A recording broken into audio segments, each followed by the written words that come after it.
tripartite agreement nilagdaan.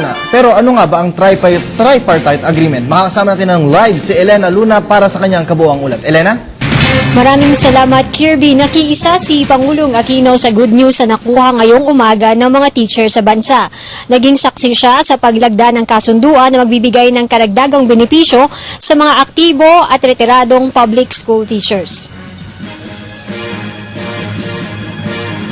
Ipagdiriwang ang National Teachers Month at World Teachers Day sa Oktubre.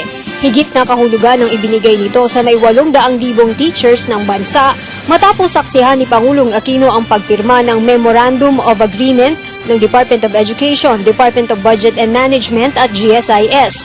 Mahigit 200 mga teachers ang pumunta sa palasyo para saksihan ang dokumentong magsasaayos ng kanilang kontribusyon sa GSIS.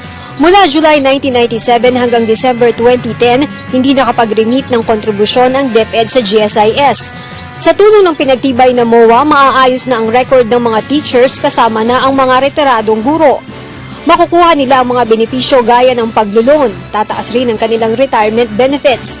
Malaki ang pasasalamat ni DepEd Secretary Armin Duistro sa pakikipagtulungan sa kanila ng GSIS at DBM. Batay sa MOA, babayaran ng DBM ang kakulangang 6.9 billion pesos na remittance.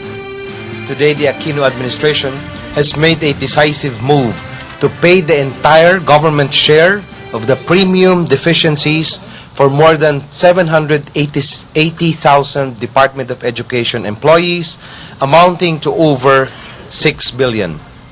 This will pave the way for the reinstatement of government service insurance system benefits to concerned DepEd personnel such as loan privileges, disability benefits, and retirement benefits, among others. The agreement, a tripartite agreement signed this morning and witnessed by the President among the Department of Education, Family, Secretary Butchabad of DBM, and the GSIS family headed by Daniel Lacson, as well as Robert Vergara, offers a comprehensive and proactive plan of action that will restore the applicable benefits of all its affected DepEd teachers and employees. From the Department of Education, we are very grateful to the GSIS leadership for this wonderful way of treating our teachers in anticipation of World Teachers Day on October 5. What are the terms of this agreement?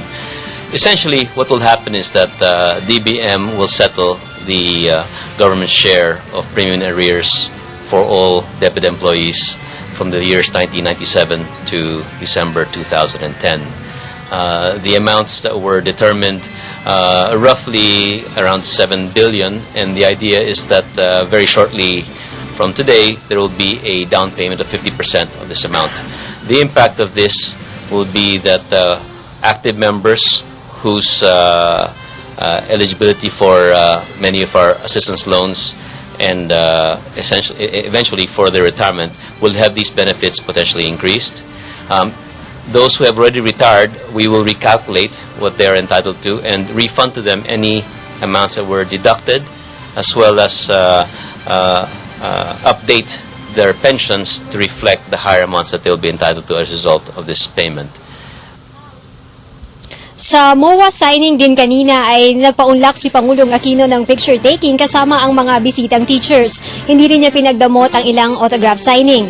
Ngayong hapon naman ay lalabas ng palasyo si Pangulong Aquino, pupunta siya sa anibersaryo ng Bureau of Immigration.